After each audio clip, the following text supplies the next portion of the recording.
Assalamualaikum warahmatullahi wabarakatuh.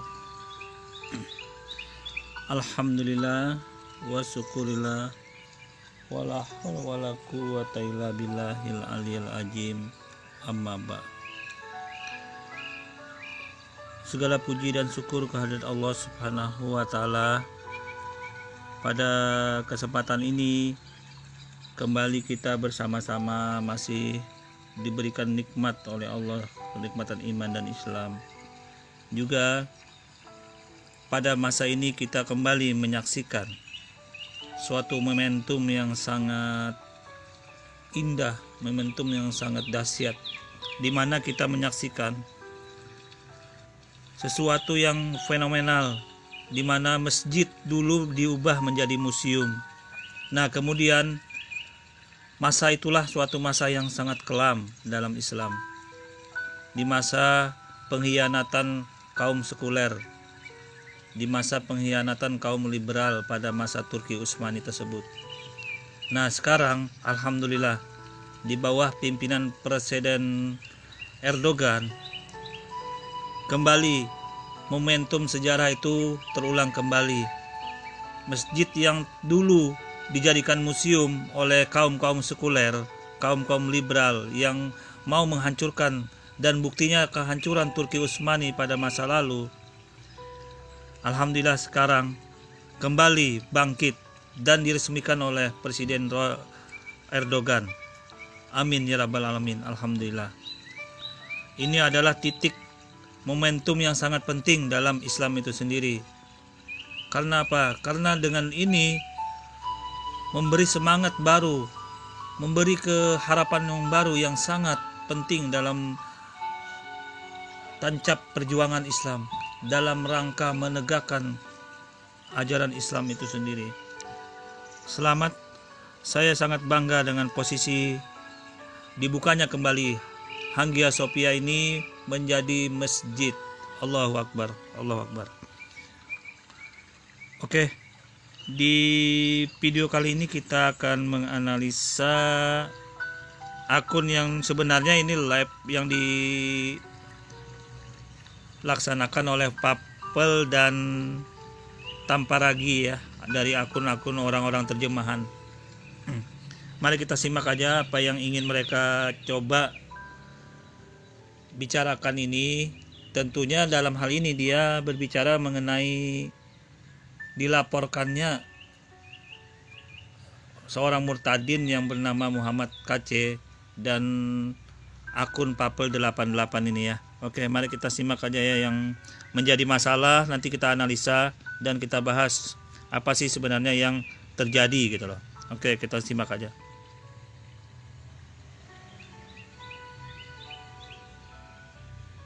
Semua. Pada hari ini saya mendapatkan berita bahwa sahabat kita yaitu Pavel 88, channel Pavel 88 dilaporkan ke polisi, dan juga Bapak Muhammad KC. Ini beritanya dari deteksionline.com. Laporkan. Ini yang dilaporkan adalah Pavel 88 dan akun Zontoloyo, akun YouTube. Di pasal yang dilaporkan adalah pasal 28 ayat 2 Undang-Undang ITE dan pasal 156 atau pasal 151 KUHP. Akun Sontoloyo ini disangka ya Muhammad KC kayaknya kalau lihat dari sini. Ini juga dari inilah.com juga sama. Hate speech rasi dipolisikan Muhammad KC. Sosial Zontoloyo dengan Pavel 88 channel. Kita lihat di fifa.co.id. Hate speech pria bernama Muhammad KC dilaporkan ke polisi. Pasal yang sama, pasal 28 ayat 2 tahun 2019 tentang ITE dan pasal 156 KUHP. Nah, kita lihat di sini pasal 28 isinya adalah setiap orang dengan sengaja dan tanpa hak menyebarkan informasi yang ditujukan untuk menimbulkan rasa kebencian atau permusuhan individu dan atau kelompok masyarakat tertentu berdasarkan atas suku, agama, ras, dan antar golongan dalam kurung sara. Berarti yang ditujukan untuk menimbulkan rasa kebencian dan permusuhan. Nah, nanti kita akan interview, saya udah undang Pavel 88 dengan Bapak Muhammad KC. Mereka sekarang lagi belum siap untuk live bareng kita, jadi kita introduce dulu apa yang sudah terjadi. Ini adalah pasal 28 yang dituduhkan. Dan juga pasal 156 ini adalah pasal yang sama dengan yang menjerat Ahok. Barang siapa di muka umum menyatakan permusuhan atau kebencian atau penghinaan terhadap suatu atau beberapa golongan rakyat Indonesia diancam dengan pidana penjara paling lama 4 tahun atau pidana denda paling banyak Rp4.500. Dua ini yang dituduhkan kepada Pavel 88 dan Muhammad KC. Sebenarnya apa sih? Ini ya videonya yang kita lihat sebentar ya. Mereka melaporkan ke polisi. Gua kalau nggak masuk TV itu nggak gua bayar. Iya. Apa tadi? Secara aman. Gua kalau nggak masuk TV itu nggak gua bayar. Iya. Wah. Kalau nggak masuk TV katanya nggak dibayar. Nah, ini mereka habis lapor ke polisi. Konten YouTube Pavel 88 dan akun Zontoloyo. Bang, di Polda.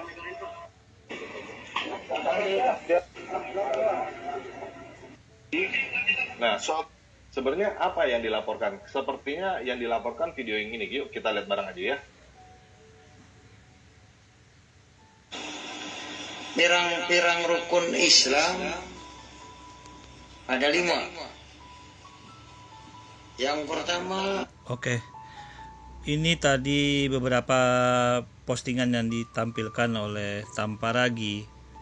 Sebenarnya video-video yang ditampilkan oleh Muhammad KC dalam video-videonya itu banyak sekali unsur-unsur penistaan dan unsur-unsur yang bisa membuat dia dimasukkan tindak pidana itu sangat banyak sebenarnya, tapi tinggal digali aja oleh orang-orang yang tentunya menyikapi masalah ini. Nah, ini dia kembali Tamparagi menampilkan salah satu video yang dilakukan oleh orang yang bernama Muhammad KC ini. Kalau saya lebih MKC aja langsung, MKC. Oke, kita analisa dulu ya, khusus video yang ini dulu. Nah, sebenarnya video yang lain sangat banyak yang juga sangat riskan sekali, unsur-unsur penistaan itu terpenuhi gitu loh, yang sangat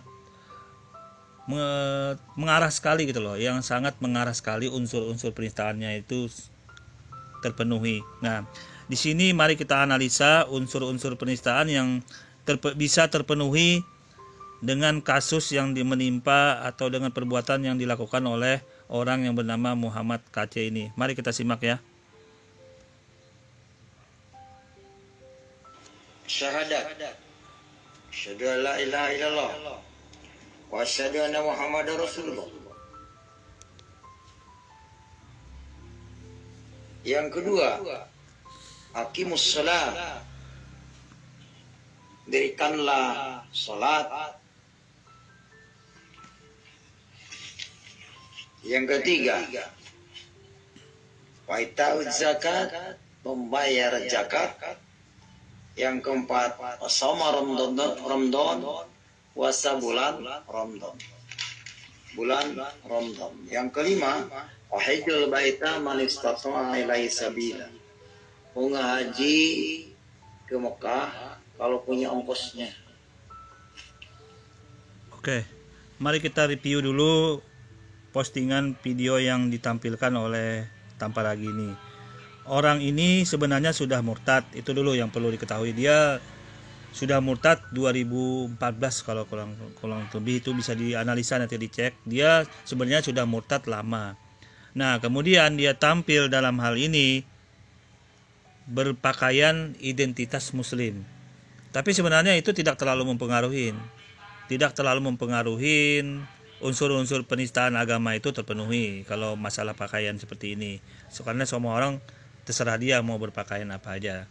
Nah, akan tetapi dalam dia menyampaikan rukun iman, rukun Islam, dia membalak-balikan sesuatu yang tidak sepantasnya, yaitu rukun puasa diputar balik menjadi zakat. Nah, itu suatu pelecehan rukun Islam namanya.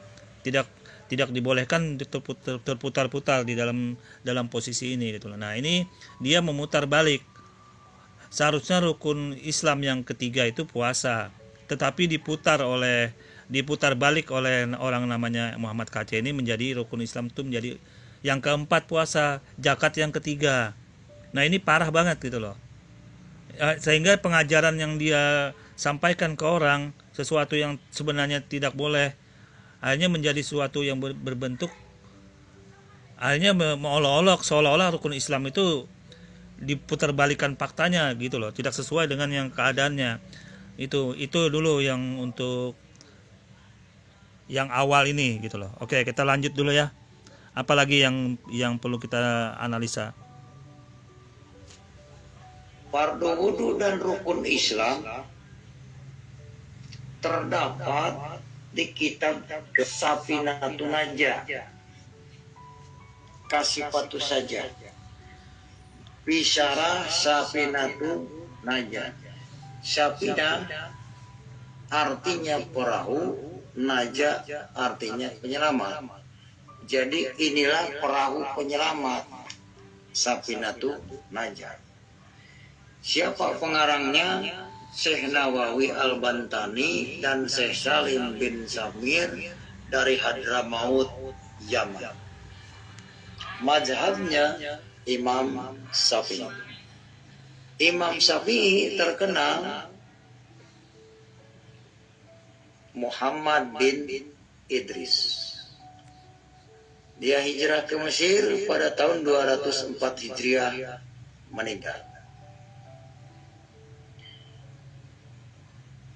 Jadi yang saya ingin garis pada bawah ya bahwa fardu wudu rukun Islam adanya di kitab karangan Syekh Nawawi ini,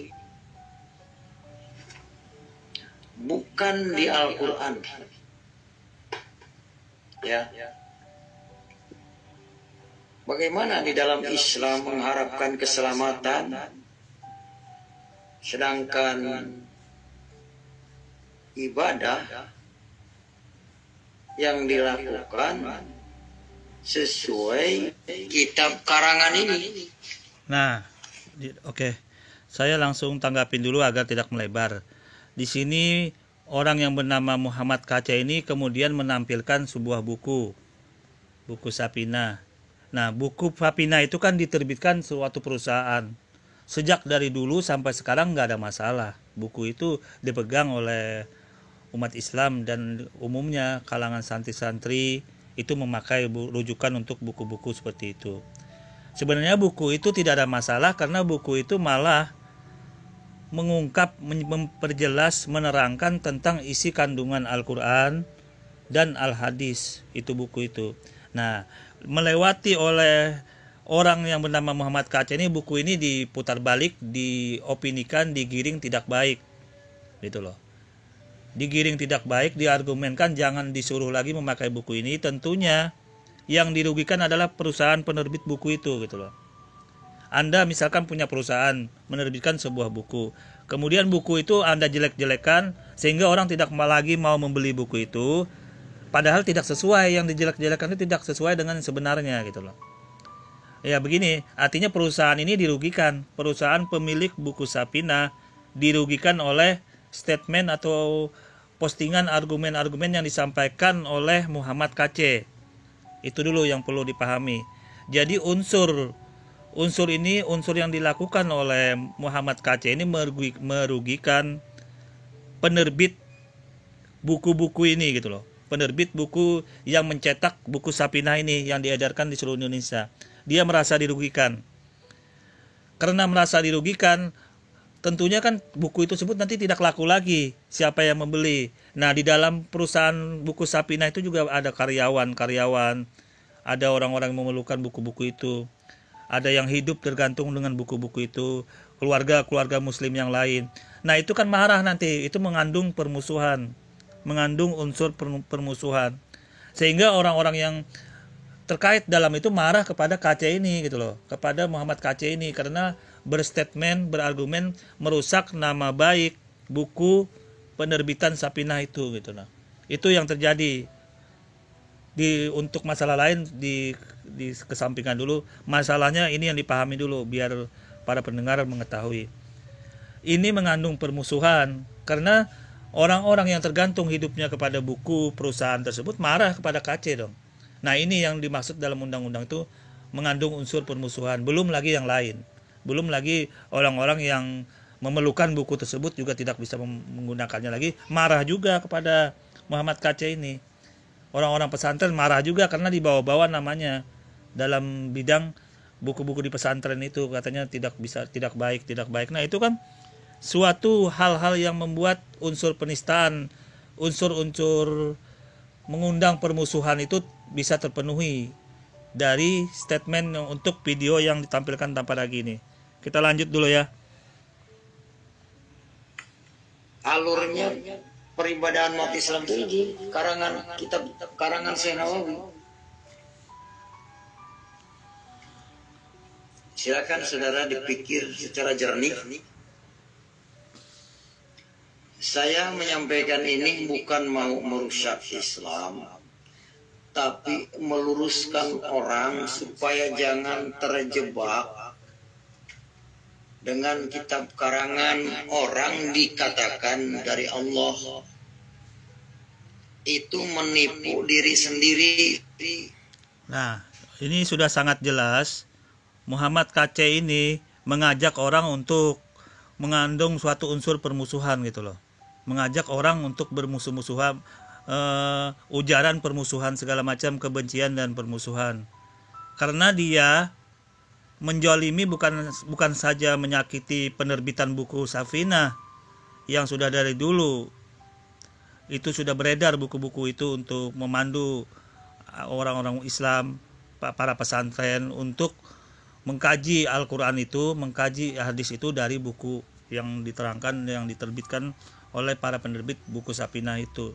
Nah, ini sekarang Muhammad KC mengajak orang saling bermusuh-musuhan, akhirnya jangan memakai buku itu kan saling mengajak orang tidak baik. Umat Islam jadinya terbentur begini masalahnya.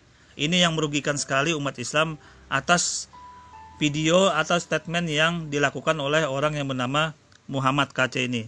Kita lanjut dulu ya.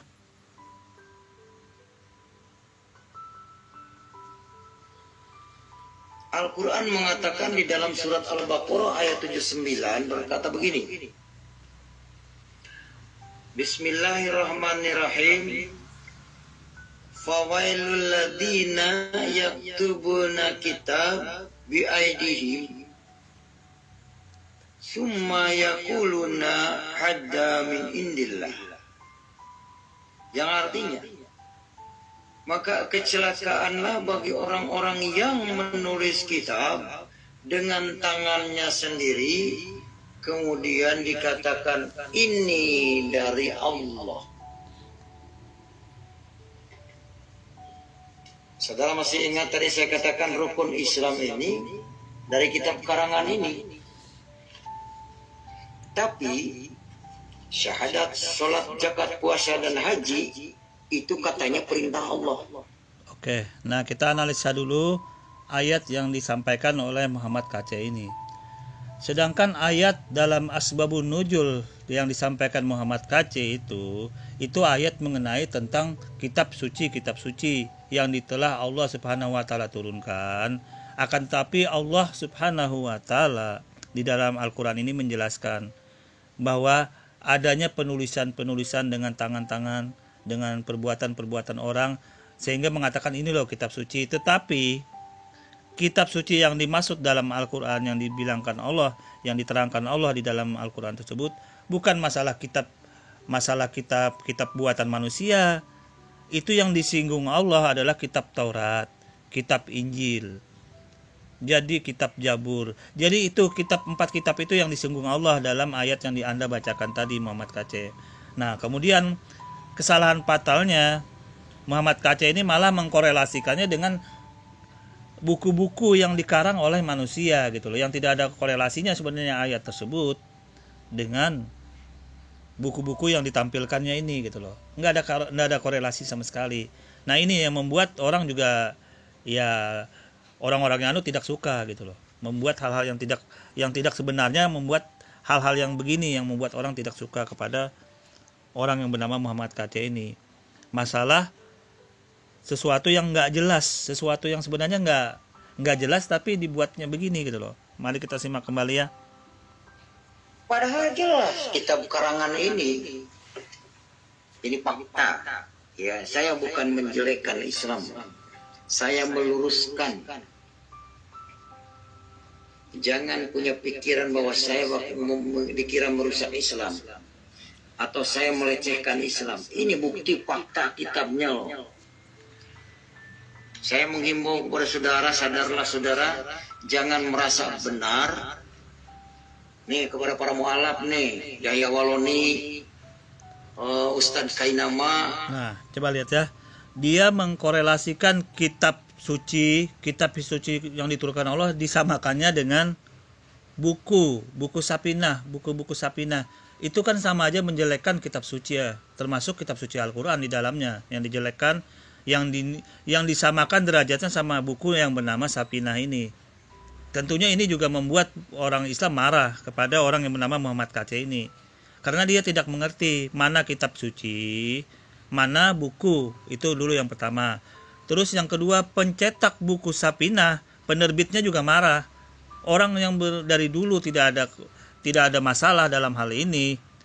Dalam hal ini berjalan dengan lancar. Nah, dibuat yang begini oleh orang yang bernama Muhammad KC, akhirnya menyinggung nama baik buku Sapinah, akhirnya marah juga. Nah, makanya yang sangat dirugikan dalam hal ini itu ibaratnya piring nasi orang, usaha orang dimatikan oleh orang yang bernama Muhammad KC ini. Gimana orang gak marah? Coba Anda mempunyai usaha penerbitan buku, dibuat bukunya tersebut dikatakan tidak baik, dikatakanlah inilah bla bla bla negatif. Apa Anda tidak marah? Kalau buku-buku yang diterbitkan oleh seperti Sapinah ini, penerbit buku Sapinah ini, Anda dikatakan oleh Muhammad KC ini tidak baik, malah dikorelasikan dengan hal-hal yang tidak benar. Korelasinya yang sangat parah, yang tidak benar yang dilakukan Muhammad KC adalah dia menyamakan buku Sapinah itu dengan kitab suci. Menyamakan buku Sapinah itu dengan kitab-kitab suci, termasuk Al-Quran, Taurat, Injil. Nah, ini yang perlu dikoreksi, yang sangat pantas, wajar sekali unsur-unsur penistaan yang tercipta. Ya, semua yang bisa terpenuhi unsur-unsur penistaannya yang dilakukan oleh orang yang bernama Muhammad KC ini. Kita lanjut dulu ya. Terus siapa lagi, Islam Mokoginta? Ini karangan nih. Ya. Ini fardu wudu nih tadi, nah. Fardu wudu. Tuh, jelas ya. Fardu. Nah, coba lihat bagaimana dia menampilkan buku yang dicetak oleh penerbit yang sudah dari dulu sampai sekarang tidak ada masalah. Itu bukan kitab suci juga. Kitab itu juga tidak ada membahas menyamakan posisinya dengan kitab-kitab suci.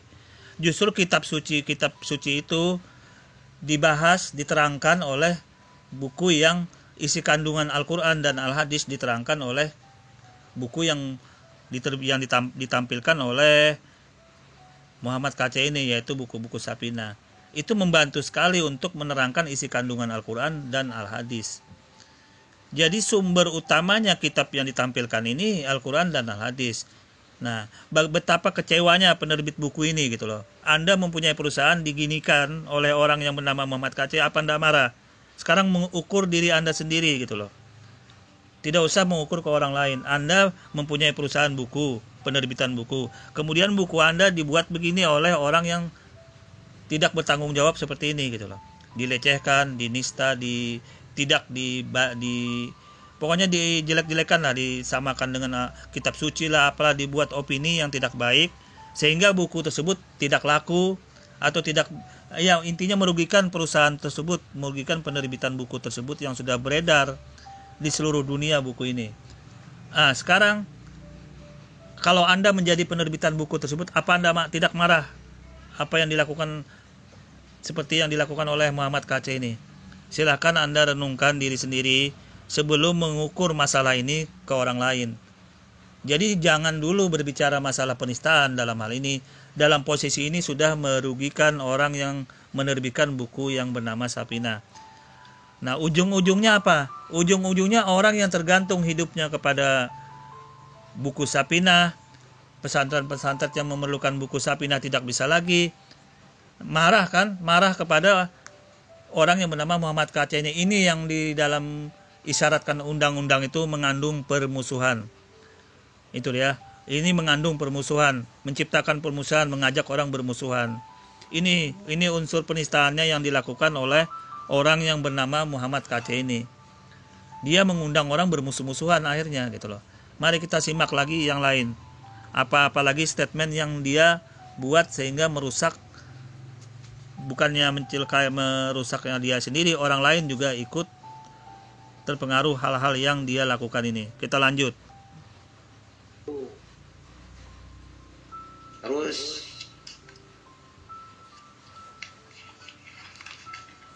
ini rukun Islam. Oh.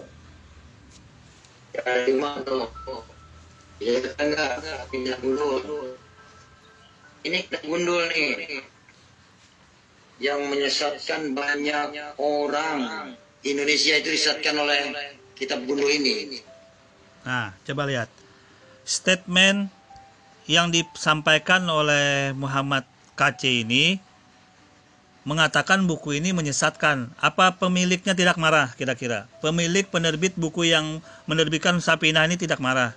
Tentunya marah, kecewa dengan apa yang disampaikan oleh orang bernama Muhammad KC ini. Padahal kitab Safinah ini membahas kandungan isi Al-Quran, membahas kandungan hadis-hadis Nabi Muhammad SAW.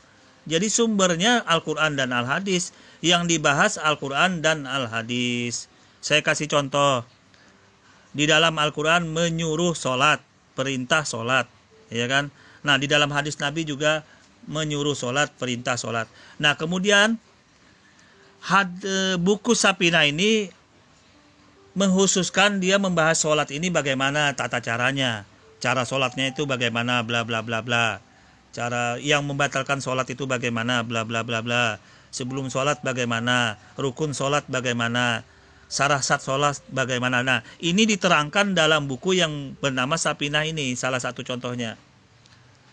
Jadi sumbernya Al-Quran, yang dibahas isi kandungan Al-Quran. Nah, kemudian buku ini memperjelaskan cara sholat yang benar bagaimana, ini loh, diajarkan oleh buku yang bernama Safinah ini. Nah, kemudian Muhammad KC datang mengatakan buku ini sesat. Di mana sesatnya, di mana jalannya? Ujung-ujungnya mengkorelasikannya dengan kitab suci. Kan tidak beres otaknya sudah. Otak tidak beres sudah ini. Jadi wajar sekali pemilik buku yang penerbit buku Safinah marah kepada orang yang bernama Muhammad KC. Wajar dilaporkan. Wajar sekali. Anda mempunyai perusahaan, kemudian menerbitkan sebuah buku. Buku Anda dijelek-jelekan orang lain tanpa alasan yang jelas, dikatakan sesat tanpa alasan jelas. Ya sama posisinya kasusnya seperti yang dialami oleh orang yang bernama, kasusnya ini oleh Muhammad KC ini. Kita lanjut dulu ya. Kenapa saya katakan disesatkan? Ini adalah politik orang Arab untuk menarik devisa dari seluruh negara. Dikatakan ini perintah Allah. Saya tidak habis pikir kenapa kalau rukun Islam nomor 5 hajian itu wajib dari Allah, kenapa kalau mampu di jalannya? Masa sih Allah membebani manusia yang tidak mampu? Kan aneh. Tidak kasihan dong yang tidak mampu naik haji, dosanya tidak diampuni kalau memang naik haji itu menghapus dosa. Coba lihat. ini mencoba kembali orang ini namanya Muhammad Kacai ini mengotak-atik masalah haji, ya kan, masalah haji yang dikotak-atik. Padahal dalam Islam haji itu sudah jelas adalah bagi yang mampu. Ini otak si Muhammad Kacai harus jelas dulu, bagi yang mampu melaksanakan perjalanan ke Baitullah tersebut, ke Masjidil Haram tersebut. Jadi ibadah haji tersebut hanya yang mampu, tidak dibebankan orang yang miskin. Tidak dibebankan kepada orang yang kere. Kalau orang yang miskin, orang yang kere tidak wajib melaksanakan ibadah haji. Jadi tidak ada, Tuhan juga tidak memaksa, mau untuk apa memaksa orang miskin, orang kere untuk melaksanakan ibadah haji, tidak mungkin. Jadi Islam tidak menyuruh orang naik haji bagi yang miskin, yang kere, itu sudah diisyaratkan di dalam Al-Quran. Jadi orang yang haji itu hanya bagi yang mampu. Ya, jadi di sini juga Muhammad Kacai, orang yang bernama Muhammad Kacai, memutarbalikan sesuatu yang sebenarnya tidak sesuai dengan fakta yang ada. Nah, ini suatu penistaan kembali yang dilakukan oleh orang yang bernama Muhammad Kacai ini. Dia memutarbalikan sesuatu, walaupun unsur penistaannya ini apabila dibawa ke ranah hukum agak berat untuk pembuktiannya gitu loh. Tapi kalau yang Al-Quran, yang buku Sapina, penerbitan buku Sapina itu sangat kuat, karena itu orang yang dirugikannya sudah sangat jelas, perusahaan yang dirugikannya juga sangat jelas. Jadi orang yang dirugikan oleh statement dari Muhammad Kacai ini, perusahaan penerbit buku Sapina itu merasa dirugikan sekali. Nah ini dulu, oke kita lanjut ya.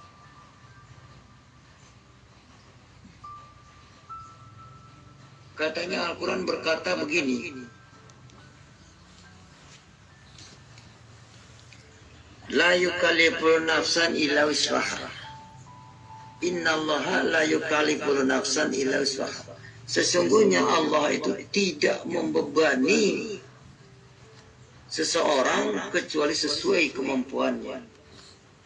Sekarang rukun Islam, kalau tidak, yang umat Islam tidak melakukan rukun Islam, maka tidak sempurna Islamnya. Yang paket 5 ini wajib hukumnya, syahadat, sholat, zakat, puasa, dan haji itu wajib hukumnya. Satu saja tidak lakukan, gugur yang 4. Karena satu paket. Gitu. Tapi saya berpikir sampai sekarang, ternyata rukun Islam ini adalah saingan Pancasila. Pancasila dari mana? Oke. Nah, di sini kembali orang ini mengatakan bahwa wajib hukumnya yang 5 itu rukun Islam. Tetapi dia tidak menambahkan sesuatu untuk haji itu. Untuk itu orang yang mampu, buat orang yang mampu aja. Kalau orang yang miskin, yang kere, yang betul-betul tidak punya harta benda, tidak boleh, tidak diwajibkan untuk haji. Itu tidak masalah. Dia tetap Islam, tetap murni keislamannya. Tetapi orang yang bernama Muhammad Kacai ini menggiring opini sesuatu sehingga menyudutkan posisi Islam itu sendiri. Tapi kalau untuk ranah ini agak berat untuk ke hukum. Tapi kalau yang penerbitan buku yang dirugikan itu sangat kuat untuk membuat masuk sel orang yang bernama Muhammad Kacai ini. Karena dia sudah merugikan penerbitan buku Sapina itu gitu loh. Kita lanjut dulu ya. Kanan yang Maha Esa, kemanusiaan yang adil dan beradab, 3 persatuan Indonesia, 4 kerajaan yang dipimpin oleh hikmah kebijaksanaan dalam musyawaratan, setiap perwakilan, 5 keadilan sosial bagi seluruh rakyat Indonesia. Bagi bangsa Indonesia, daripada rukun Islam dari karangan ini, lebih baik Pancasila yang 5. Ya. Nah, umat Islam, kiai demo kemana-mana, teriak-teriak, ingin menegakkan ini hukum. Nah, coba lihat, dia di sini mengkorelasikan, menghubungkan antara rukun Islam dengan Pancasila, kan tidak ada hubungannya.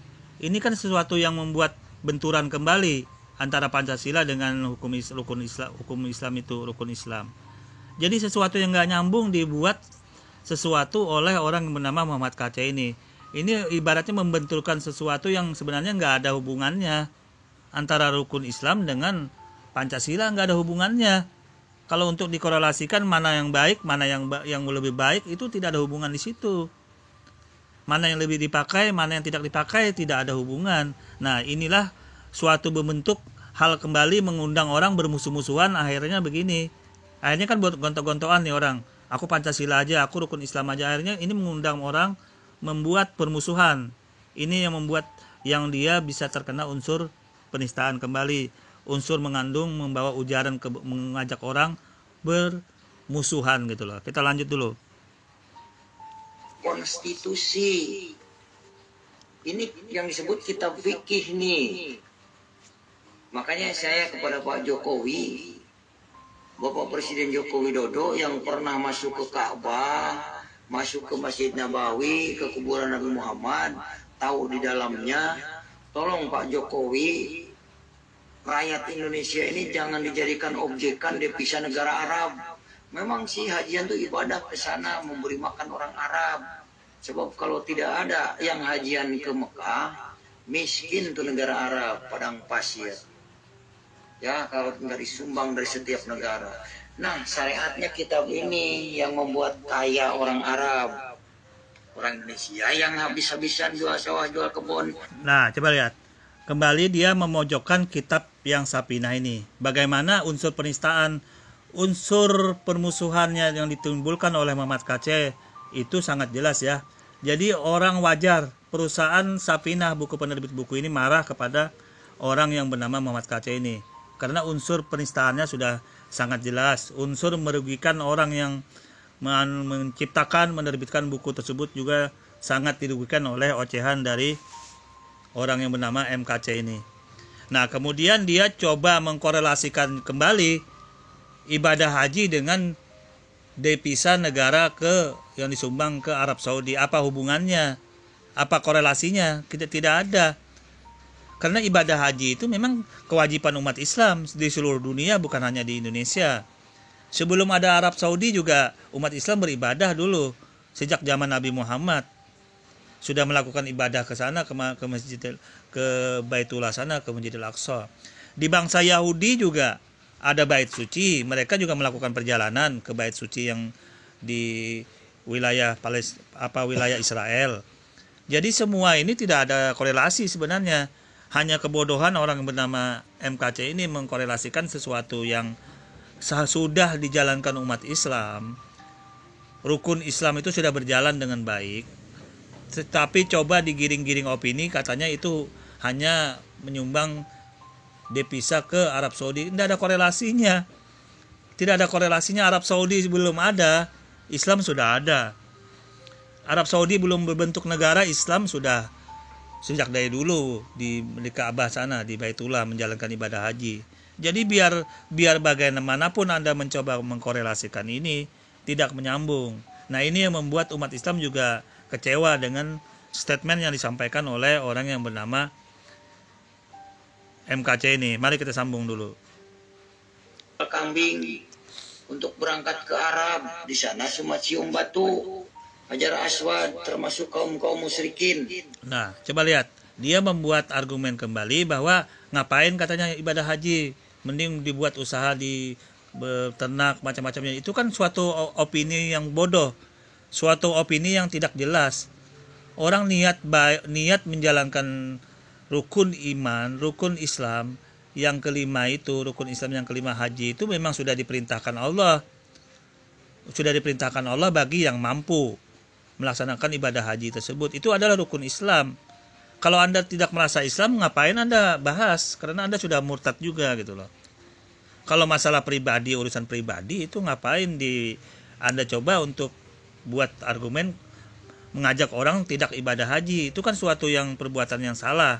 Nah, ini yang membuat penistaan kembali muncul. Anda mengajak orang tidak melakukan ibadah haji. Ini parah banget gitu loh, parah. Nah, akhirnya yang membuat kebencian permusuhan adalah para pemilik travel umroh haji itu marah banget sama Anda karena mereka dirugikan kembali oleh orang yang bernama Muhammad KC ini karena mengajak orang tidak berhaji itu atau berumrah sama aja dua-duanya itu. Jadi Anda ini mengajak orang bermusuh-musuhan kembali karena orang yang hidup di travel umrah, perjalanan biro dan umrah itu juga bukan 1-2 orang, jutaan orang. Jadi ini juga mengandung permusuhan orang kepada orang Muhammad KJ ini, membuat kerusuhan, membuat masalah permusuhan, mengajak orang bermusuh-musuhan dengan statement yang disampaikan ini gitu loh. Dia mengajak orang biar tidak melakukan perjalanan ke Arab Saudi ibadah haji tersebut. Ini suatu yang sangat fatal. Ini juga menambah unsur penistaan yang dilakukan MKC. Ini lebih kuat lagi. Jadi yang dirugikan di sini penerbit buku Sapina itu. Terus yang dirugikan kedua adalah biro-biro perjalanan travel, umrah dan haji. Di mana karena MKC ini mengajak orang jangan melakukan ibadah haji. Jadi yang dirugikan pemilik umrah dan travel. Sedangkan pemilik umrah dan travel itu mempunyai anak buah ribuan orang, bahkan jutaan orang. Apa tidak marah dengan statement yang disampaikan oleh Muhammad KC ini? Ini mengandung permusuhan.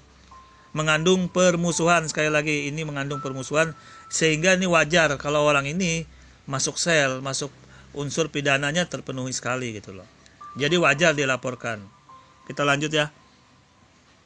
Saya ngalami itu. Saya ngomong ini fakta, bukan mengada-ngada, bukan menjelekkan. Ya. Silakan kalau nggak percaya saudara pada berangkat haji Indian 10 tahun, 20 tahun. Ya. Di sana hanya cuma nyium batu dan naik-naik gunung ke sana. Jabal Nur dinaikin ke sana. Nah, coba lihat. Dia di sini penggiringan opini mengajak orang bermusuh-musuhan agar tidak melakukan ibadah haji. Yang dirugikan di sini adalah para pemilik travel dan umrah. Kemudian para pemilik travel dan umrah ini kan mempunyai anak buah ribuan jutaan orang. Nah, kehidupan orang-orang yang tergantung hidupnya dengan travel dan umrah juga marah kepada orang bernama MKC ini. Ini menimbulkan permusuhan, perkelahian, permusuhan. Jadi statement yang disampaikan MKC ini bukan hanya menista agama Islam, tetapi merugikan umat Islam. Orang-orang yang dirugikan itu sangat banyak yang disinggungnya.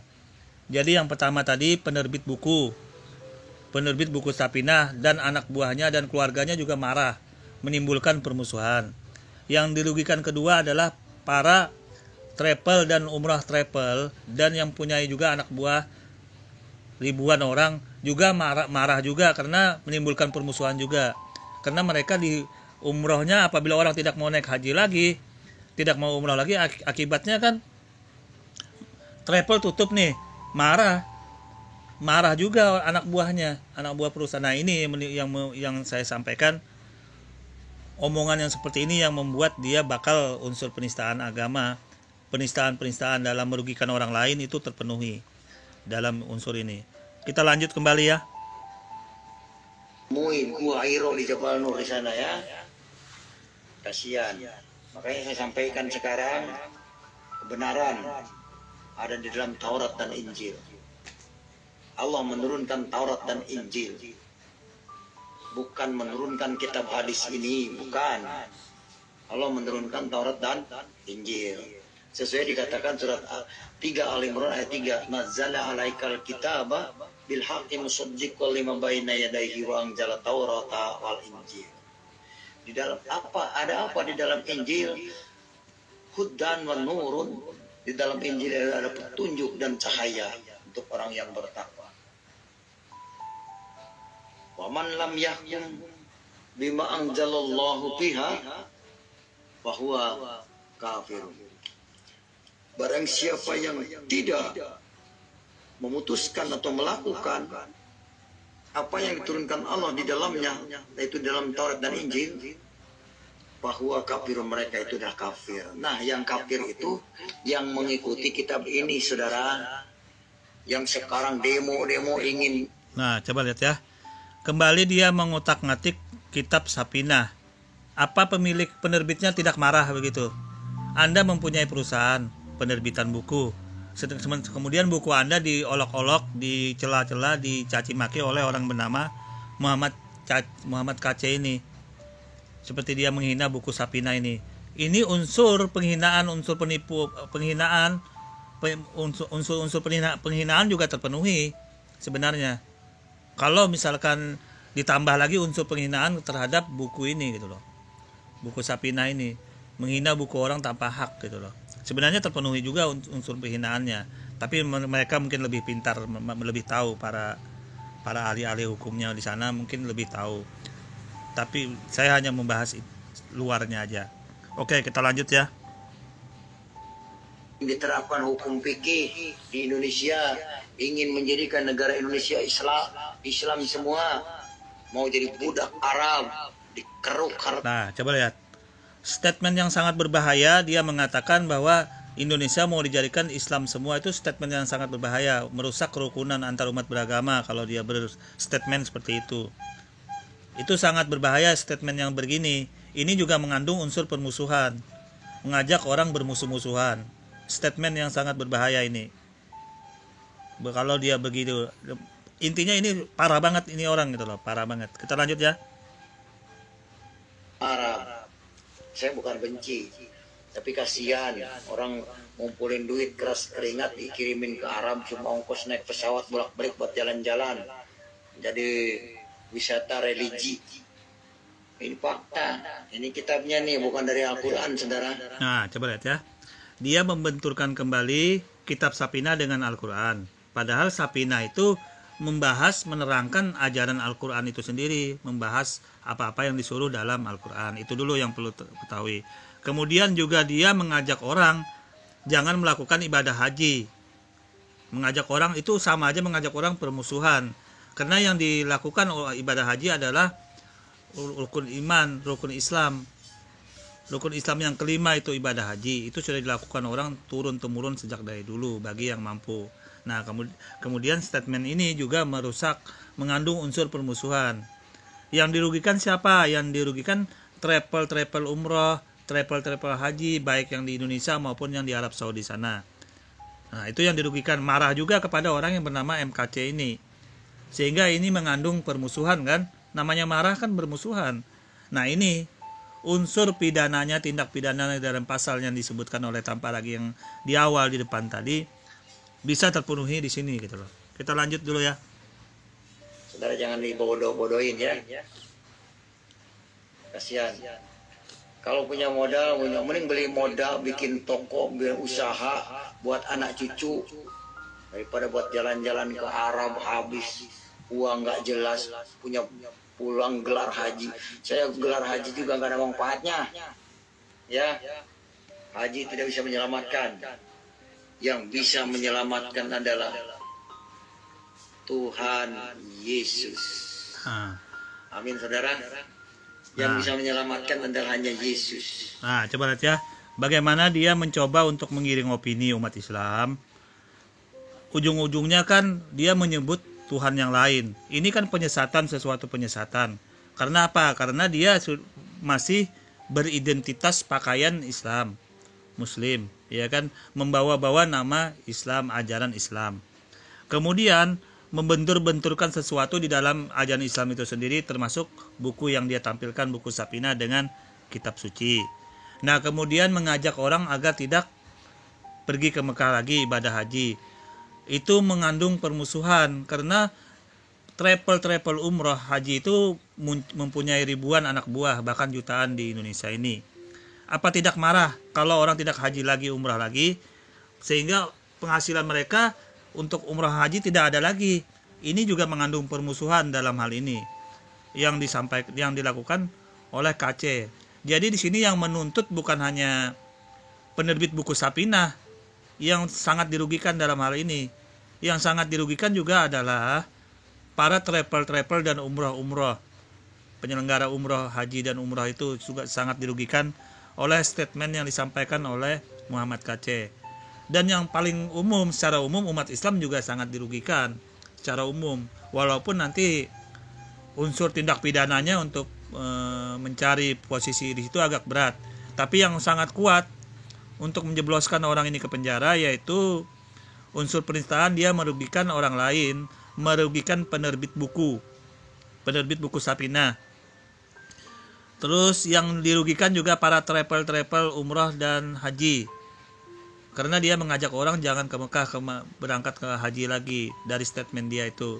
Itu yang kira-kira yang sangat kuat sekali untuk membuat orang ini unsur penistaan agama dalam hal ini Islam itu bisa terpenuhi. Saya kira itu dulu untuk masalah ini. Kita lanjut ya. 14 ayat 6, akulah jalan, kebenaran dan hidup. Tidak ada seorang pun yang datang kepada Bapa kalau tidak melalui aku, kata Tuhan Yesus. Ya, saya dibaptis tahun 2014 di gereja Pecenongan. Saya sekarang menyampaikan ini dulu yang dakwah. Tapi lumayan juga kalau dakwah dulu saya dapat ampau dari ini. Nah, coba lihat. Dia seharusnya mengatakan dia kan 2014 masuk menjadi murtad. Seharusnya tampilkanlah identitas dia sendiri gitu loh. Kalau berbicara ya pakai identitas dia, ya kan, pakai salib atau bawa daging babi dimakan di depan kami di dalam video itu kan, ya saya makan babi ini, tunjukkan ke umat Islam agar identitas yang seperti ini jangan lagi dibawa-bawa gitu loh. Karena dia sudah bukan Islam lagi, bukan bawa-bawa buku Sapinah, ujung-ujungnya merugikan penerbit buku Sapinah kan. Seharusnya identitas yang agama dia yang baru itu dibawa, memakai salib, ya kan, terus membawa daging babi atau tunjukkan ke kami video saya makan babi sekarang begitu. Jadi itu sangat lebih baik gitu loh daripada identitas begini, tetapi sebenarnya bukan orang Islam gitu loh, bukan Islam lagi gitu loh. Kita lanjut ya. Ya, saudara, jangan mau ditipu. Hijrah kepada Taurat dan Injil itu yang benar di hadapan Allah. Ya, para ustadz, para kiai, ayo berpikir. Ini karangan loh, jangan mau dibohongin. Ustadz berhenti ya mengajarkan kitab karangan ini nih. Nah, coba lihat ya. Apa penerbit bukunya tidak marah kalau begini? Otak Anda, akal Anda harus waras. Walaupun bukan buku agama yang disampaikan, kalau sudah dibeginikan buku orang, penerbitan buku orang marah.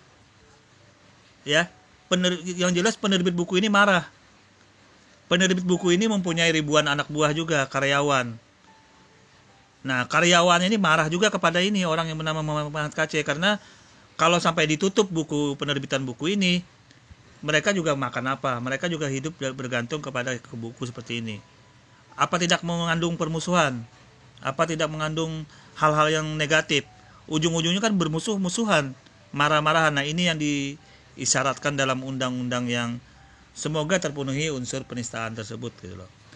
Ini yang mengandung unsur penistaannya di sini biar tahu orang-orangnya. Oke. Kita lanjut dulu. Assalamualaikum warahmatullahi wabarakatuh. Iya, itu yang sepertinya yang bikin pada kejang-kejang ya. Nah, dia tadi berbicara tentang haji ke Arab ya. Sekarang saya mau buka juga satu hal yang mungkin teman-teman juga mungkin belum sadar ya. Ini, sepanjang tahun 2019, BPKH mengelola dana haji mencapai 125 triliun rupiah. Di tahun 2019 itu 125 triliun rupiah. Buat teman-teman yang nggak kepikiran 125 triliun ini berapa banyak, ya, saya kasih lihat ini ya. Ini adalah laporan keuangannya Telkomsel. Oke. Keuangan Telkomsel 31 Desember 2019 dalam miliaran rupiah ya ini ya nilainya ya. Dan kita lihat di sini ekuitas saham nih maksudnya, jumlah ekuitasnya adalah 117.250 dikali miliar. Berarti 117 triliun. Nilai ekuitas atau nilai seluruh sahamnya Telkomsel itu 117 triliun.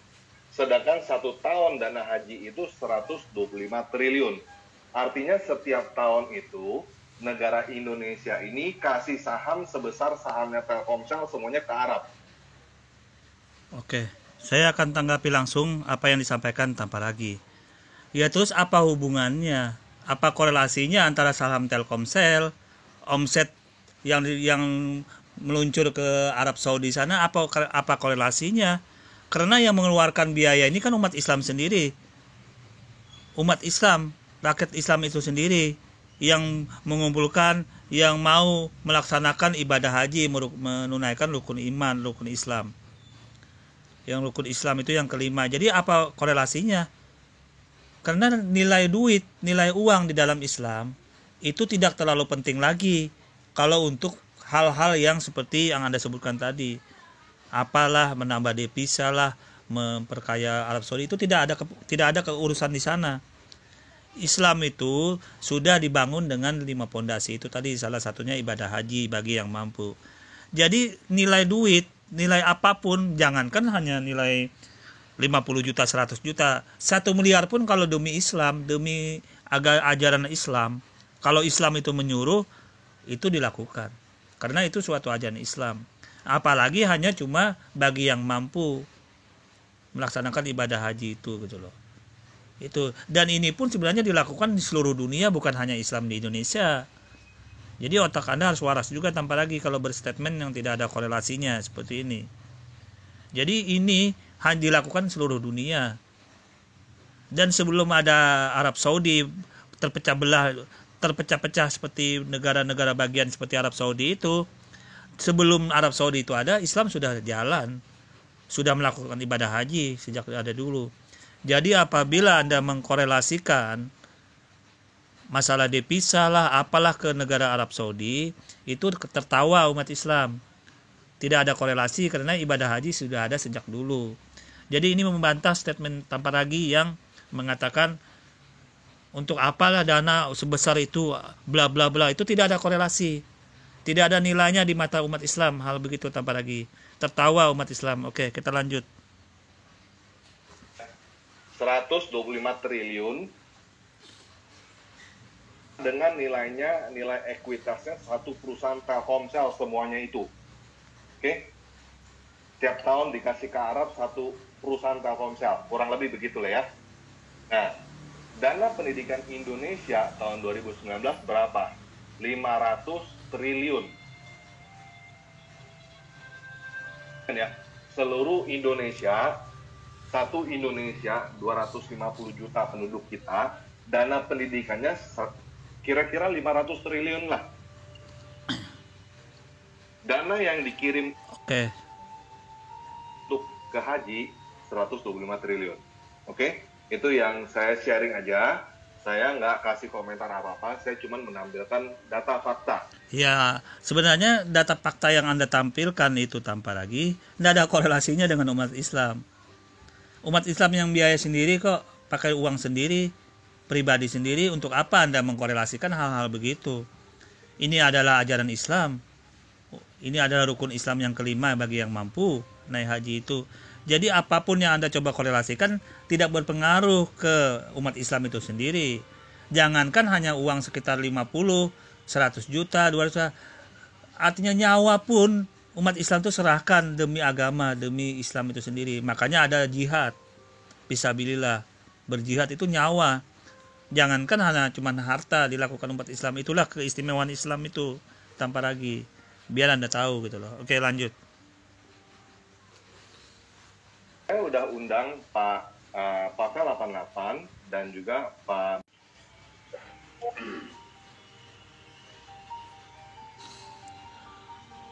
Bro. Melihat ini gimana bro responnya bro?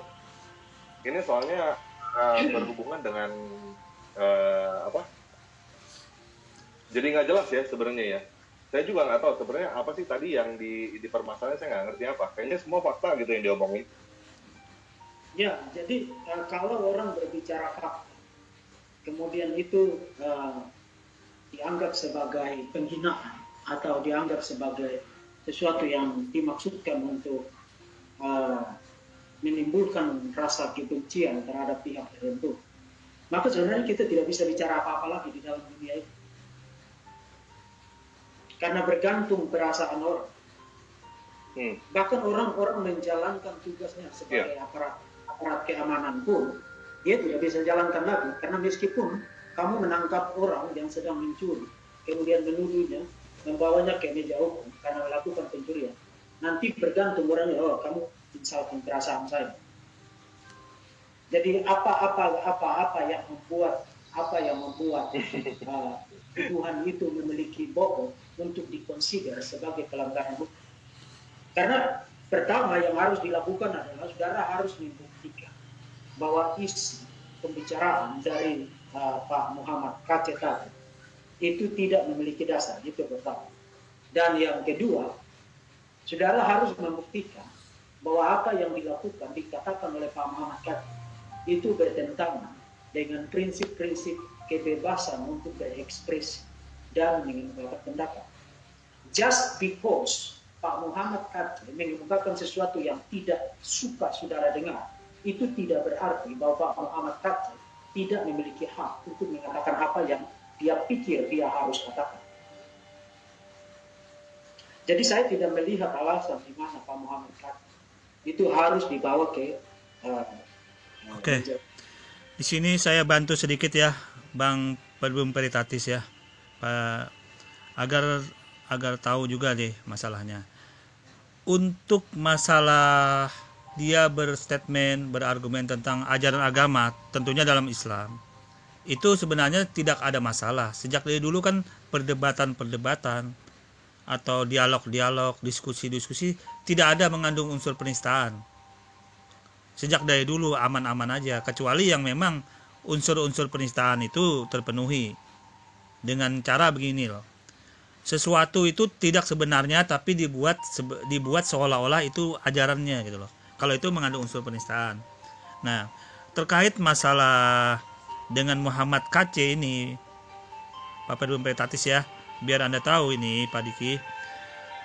Sebenarnya masalah ini masalah merugikan, mengandung unsur-unsur mengajak orang merugikan sehingga membuat orang bermusuh-musuhan. Itu yang perlu Anda ketahui. Di sini sudah kita lihat tadi dalam videonya, dia menjelek-jelekan, mengatakan ini ajaran dalam buku ini sesat. Intinya begini loh, dia menjelekkan, dia menghukum suatu buku, menggiring opini terhadap suatu buku yang bernama Safinah. Sedangkan buku itu ada penerbitnya. Nah, yang dirugikan ini adalah penerbit buku Safinah itu. Itu yang merasa kecewa banget. Nah, apabila sampai ditutup penerbit buku Safinah akibat statement yang disampaikan oleh Muhammad Kaceh, ini umpama. Ini yang mengandung permusuhan. Karena apa? Karena pemilik buku ini mempunyai anak buah juga, karyawan. Tentunya karyawan-karyawanya marah kepada MKC ini, Muhammad Kaceh. Ini mengandung ujaran kebencian, mengandung ujaran permusuhan. Di situ jalannya dia bakal kena unsur penistaan. Anda begini aja sudah, ukur diri Anda sendiri ya, Pak Perbum. Anda mempunyai perusahaan penerbitan buku misalkan ya. Buku Anda dijelek-jelekan, disuruh tutup, dikatakan tidak baik, menyesatkan segala macam. Apa Anda tidak marah? Kalau faktanya tidak sesuai itu, yang disampaikan itu tidak sesuai, apa Anda tidak menuntut orang itu gitu loh. Nah, ini terjadi. Muhammad Kaceh telah melakukan ini di depan publik. Disampaikan oleh akun-akun ya, termasuk akun Papel88 juga mengupload video Muhammad Kaceh yang melakukan ujaran kebencian, ujaran permusuhan seperti ini. Yang paling dirugikan pemilik buku, penerbit buku itu. Itu dulu yang paling penting, penerbit buku. Belum lagi karena melarang orang mengatakan tidak usah ke haji, yang dirugikan unsur travel. Pemilik travel umrah juga itu mempunyai karyawan ribuan. Tentu marah kalau sampai mereka nganggur akibat statement argumen orang yang bernama Muhammad Kaceh ini. Karena dia menjelek-jelekan orang, melarang, mengajak orang jangan ke Baitullah, ke Ka'bah lagi. Ini juga terjadi unsur pidananya terpenuhi dalam dua unsur ini. Nah, ini belum saya berbicara unsur pendukungnya. Karena video yang dia sampaikan oleh Muhammad Kaceh bukan 1-2 ini. Di video yang lain juga unsur-unsur penistaannya, unsur-unsur penistaan agama Islam, pemutarbalikan Al-Quran itu juga sangat banyak. Tinggal para penyidik, para orang-orang yang berkepentingan di sana nanti mendalami masalah ini gitu. Tapi dua ini dia tidak bakal bisa menghindar lagi unsur penistaannya. Unsur merugikan, unsur pemusuhan ini terpenuhi gitu loh. Kita lanjut.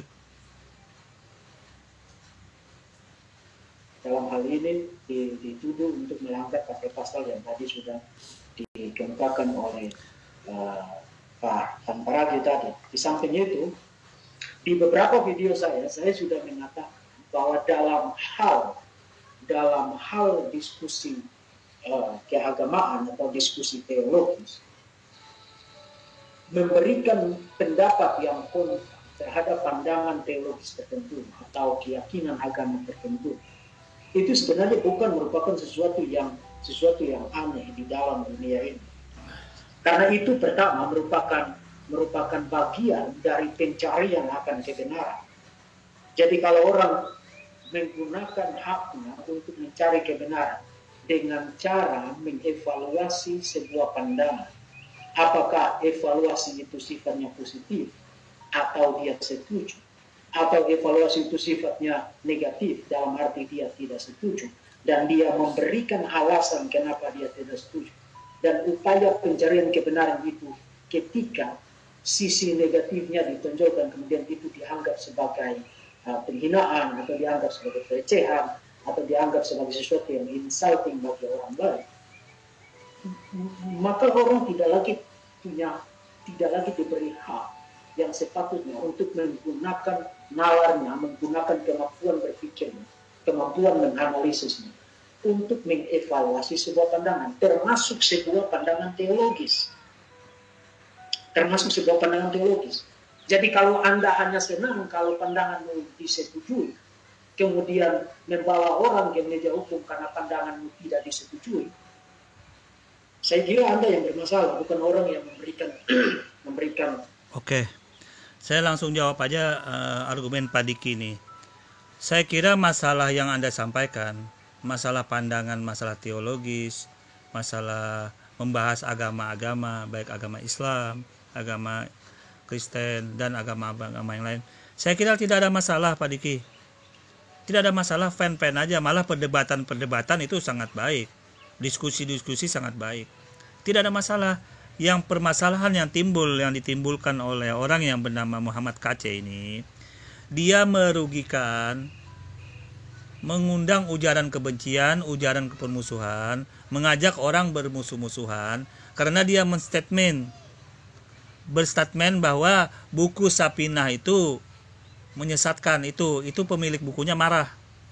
Pemilik bukunya tidak terima karena dia usahanya kok itu dari dulu. Tidak ada masalah dibuat begitu oleh orang yang bernama Muhammad KC. Itu dulu yang pertama, yang dirugikan pemilik bukunya itu, penerbit buku. Yang kedua, pemilik usaha umroh travel juga sangat kecewa dengan statement yang disampaikan oleh Muhammad KC ini. Karena apabila sampai orang tidak mau umroh, haji, maka pemilik umroh travel umroh ini kan punya karyawan juga, ribuan orang bahkan jutaan orang. Piring nasinya, kehidupannya di sana semua. Tiba-tiba orang tidak mau berhaji, contohnya umroh karena statement yang disampaikan oleh Muhammad KC ini. Ibaratnya nih contohnya. Apa mereka tidak marah dengan yang disampaikan Muhammad KC? Tentu marah. Nah, ini yang dilarang undang-undang, yang sudah diatur undang-undang, itulah mengajak orang ujaran kebencian, permusuhan. Statement ini yang digali, yang sudah diterangkan, yang disampaikan di dalam yang buat dilaporkan itu gitu loh. Oke, saya kira ini untuk menjawab ujaran apapun yang Pak Diki sampaikan itu tidak ada korelasinya. Kalau masalah itu ya fair-fair aja, tidak ada masalah. Tidak ada mengganggu teologis, pembahasan teologis, bahasan agama, apapun, perdebatan tidak ada masalah, silahkan. Ya, oke, lanjut. Kritis itu yang masalah.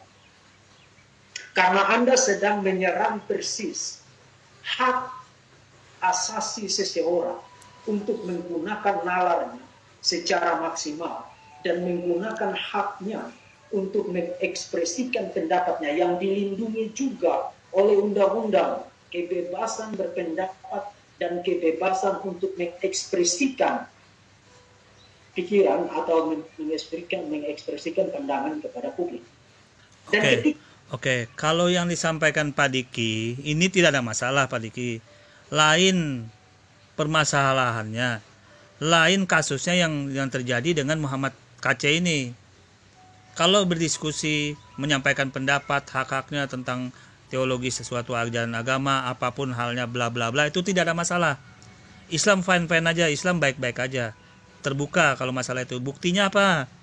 Perdebatan-perdebatan itu tidak ada masalah kan? Diskusi-diskusi agama antara agama tidak ada masalah.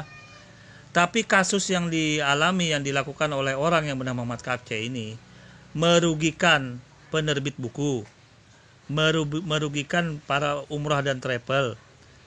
Terus ujaran kata-katanya ini mengandung ujaran kebencian, permusuhan, karena dia melarang orang, mengajak orang tidak haji umrah. Terus mengajak orang tidak memakai buku Safinah itu karena dikatakannya menyesatkan.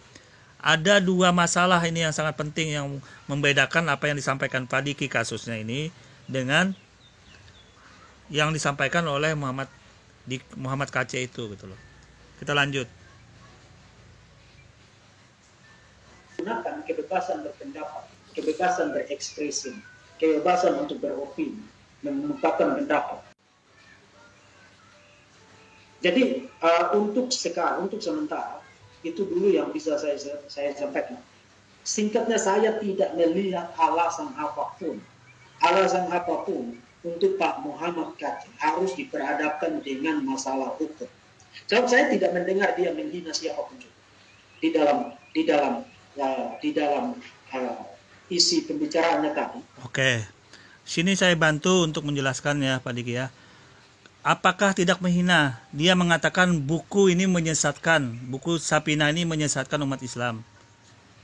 Jangan lagi memakai buku Safinah ini. Sedangkan buku itu kan ada penerbitnya, ada pemilik buku itu yang sudah beredar di seluruh dunia. Ini merugikan pemilik buku itu. Itu unsur penistaan, unsur penghinaan, unsur mengandung ujaran kebencian dan permusuhan sudah termuat di dalam situ gitu loh. Ini buktinya yang paling utama. Belum lagi unsur penghinaan terhadap umrah dan travel. Karena orang tidak mau umrah dan haji lagi karena dikatakan jangan umrah dan haji lagi, ngapain ke sana oleh Muhammad KC ini. Maka yang marah, yang tersinggung dengan ucapan Muhammad KC ini, yang merasa dirugikan adalah para pemilik umrah dan travel. Wajar karena mereka juga punya anak buah yang ribuan orang. Nah, anak buahnya ikut kecewa juga. Maka ini adalah unsur mengandung unsur permusuhan dan kebencian. Kita lanjut.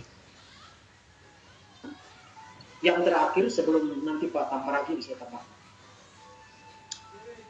Sebuah ideologi, sebuah pandangan, sebuah doktrin itu tidak punya perasaan. Tidak punya perasaan, tidak punya dignity.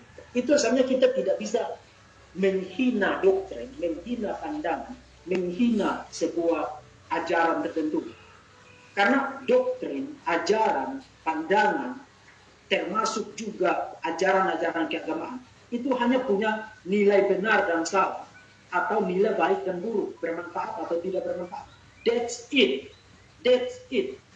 Itu sebenarnya evaluasi kritis terhadap pandangan teologis manapun, termasuk pandangan Islam dan ajaran-ajaran Islam, itu harus dilakukan. Oke, langsung saya jawab aja. Masalah yang argumen yang Anda sampaikan itu saya menerima. Saya juga offline aja gitu loh. Kalau itu tidak ada masalah Pak Diki. Kasus yang dialami, yang dijalankan oleh orang yang Muhammad KC ini beda. Karena kasusnya dia menghina buku yang diterbitkan oleh penerbit yang sudah lama eksis gitu loh. Menghina buku Safinah, mengatakan buku Safinah itu menyesatkan. Maka ini mengandung ujaran kebencian, mengandung ujaran permusuhan. Karena yang menjalankan ini, penerbit bukunya ini merasa, ya Anda silahkan nilai sendiri yang pertama itu. Belum lagi santri-santri yang menjalankan buku-buku Safinah ini merasa terjadi permusuhan juga. Karena buku itu sesat Anda katakan, maka sesat juga yang menjalankan buku-buku itu, termasuk santri-santri itu marah juga, kecewa juga dengan orang yang bernama Muhammad KC. Jadi parah ini, parah banget. Karena dia menghina bukan masalah ajaran agamanya, bukan teologis, bukan teoritis, ajaran-ajaran teoritis dalam pandangan-pandangan agama, dalam teori-teori agama. Tetapi ini fakta yang terjadi di lapangan, yang bakal terjadi karena dia menghina sesuatu yang nyata gitu loh. Bukan hal-hal yang bersifat teori-teori lagi gitu loh. Oke, kita lanjut ya. Jadi bergening kasus ya. Kan kalau di sini kan pasal 28 ini dikatakan menyebarkan informasi yang ditujukan untuk menimbulkan rasa kebencian atau permusuhan individu atau kelompok masyarakat tertentu. Kayaknya tadi nggak ada ditujukan untuk menimbulkan rasa kebencian dan permusuhan ya, kalau saya lihat ya. Iya Pak, Bapak bisa bandingkan aja sama vonisnya Ahmad Dhani gitu. Itu kan dia. Oke, saya mau menambahkan dulu. Kasus dari Muhammad KC tadi kan sudah kita dengar. Dia membahas buku Sapina. Kemudian mengatakan buku Sapina itu menyesatkan. Sedangkan buku Sapina itu diajarkan sudah puluhan ribuan tahun, mulai dulu. Ribuan tahun sejak ada buku Sapina itu diterbitkan, sudah dipakai oleh umat Islam, para pesantren, untuk mengajar, dibuat di pesantren-pesantren buku tersebut. Nah, kemudian Muhammad KC datang mengatakan itu sesat, mengatakan itu tidak baik. Makanya yang dirugikan ini bukan hanya penerbit buku Sapina itu, termasuk umat Islam, santri-santri yang dikatakan tentunya kan kalau sesat ajarannya kan sesat, berarti santrinya ikut sesat. Ini mengandung ujaran kebencian, mengandung ujaran permusuhan. Bukti nyatanya ya bukunya ada Sapinah, nama bukunya yang dikatakan sesat oleh Muhammad KC ini. Jadi saya kira tidak bisa mengelak lagi ini dalam posisi ini. Sekali lagi bukan masalah statement masalah agama, ajaran agama, teori agama. Bukti nyatanya dia mengatakan buku Sapinah itu sesat. Yang paling dirugikan penerbit buku dulu yang pertama. Penerbit buku ini sangat kecewa dia, ribuan. Ini buku ini beredar di seluruh dunia, bukan hanya di Indonesia. Nah, kemudian apabila ada statement begini, otomatis kan orang nggak mau beli bukunya. Yang dirugikan siapa? Penerbit buku. Nah, karyawannya kan umat Islam sendiri. Apa karyawannya nggak marah dengan ini, dengan Muhammad KC? Nah, itu jalannya biar Anda tahu masalahnya ini. Oke, kita lanjut. Itu kan dia mengajak orang untuk berbuat sesuatu gitu. Tapi nggak tahu Pak Muhammad KC ini mengajaknya di mana gitu. Saya kurang tahu juga. Dari tadi saya dengar nggak ada ajakan gitu. Apa yang mau diajak gitu? Dia yang mau ngajak apa gitu? Saya kasih tahu ya pengacaranya yang ini, Muhammad KC ini. Dia mengajak orang untuk tidak membeli buku Sapinah lagi. Itu ujaran kebencian yang pertama. Ujaran kebencian yang kedua, dia menyuruh orang agar tidak umrah atau haji lagi. Jadi di sini ujarannya mengajak orang begini yang unsur-unsur penistaan dalam agama Islam itu terpenuhi. Yang dirugikan sangat banyak dalam hal ini gitu loh. Kita lanjut.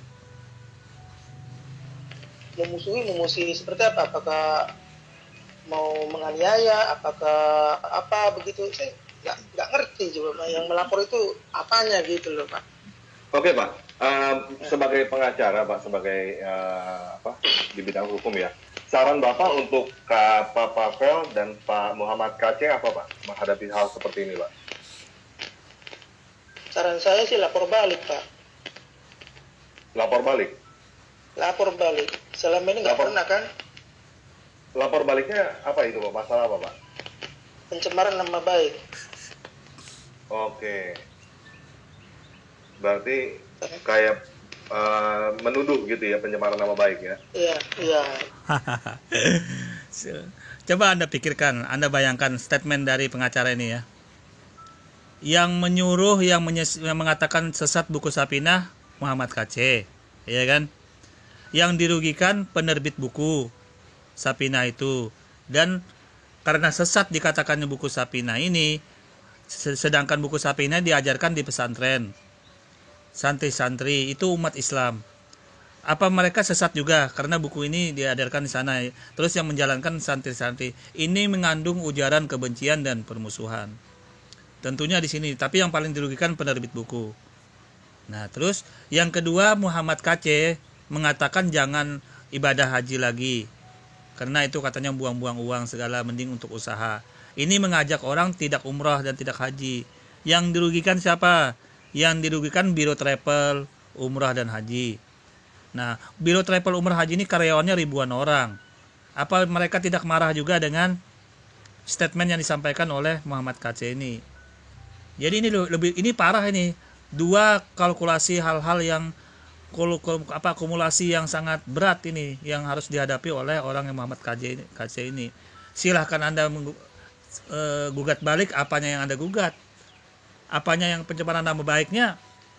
Malah di sini unsur penistaannya sangat jelas. Yang dirugikan sangat jelas. Yang melaporkan ini buku. Pemilik buku Safinah. Dan umat Islam yang lain yang merasa dirugikan dalam statement dari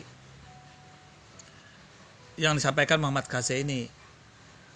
Terus pencemaran nama baiknya di mana? Yang dicemarkan justru buku Safinah itu dikatakan sesat oleh Muhammad KC ini. Laporkan balik, penerbit buku dilaporkan balik pencemaran nama baik. Pencemaran nama baiknya di mana? Lucu kan? Nah, ini sesuatu yang tidak nyambung sebenarnya yang dibuat statement oleh pengacara ini gitu loh. Kita lanjut.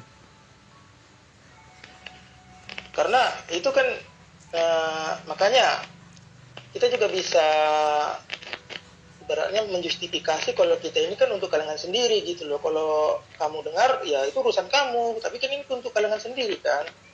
Ya kalau dengan justifikasinya seperti itu gitu loh. Kalau nah ini makanya di situ nanti kabur gitu loh Pak. Mana domain publik, mana domain privat di YouTube. Oke, saya kira masalah ini juga nggak nyambung pengacara ini.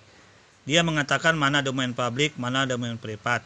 Sedangkan yang di statement yang disampaikan oleh Muhammad KC, dia sudah khusus menyebut nama sebuah kitab, nama sebuah buku. Dia menyebut buku Safinah, itu sudah ada penerbitnya. Jadi tidak ada masalah domain publik dan domain pribadi, karena dia sudah menyebut nama buku di situ. Yang buku yang dikatakannya sesat, jangan lagi diamalkan, jangan lagi dipakai. Tentunya ini membuat marah penerbit buku. Itu dulu yang jadi ini juga terlepas dari masalah domain publik, domain apapun yang disampaikan oleh pengacara ini. Tidak kena, tidak nyambung gitu loh. Kita lanjut ya. Pak privat saya juga masih banyak yang YouTube sih seharusnya sih publik Pak. YouTube publik Pak. YouTube publik tapi kan ada segmented gitu ya. Maksudnya apakah ini untuk kalangan Kristen? Nah, jadi contohnya beginilah. Apakah kalau zaman dulu itu kan ada siaran rohani di TV swasta ya kan? Nah, siaran rohani di TV swasta. Apakah kalau kita menyiarkan siaran rohani di TV swasta itu menyebarkan agama ke orang yang sudah beragama? Kan dulu kan ada larangan seperti itu kan, dilarang menyebarkan agama kepada orang yang sudah beragama gitu. Apakah Oke.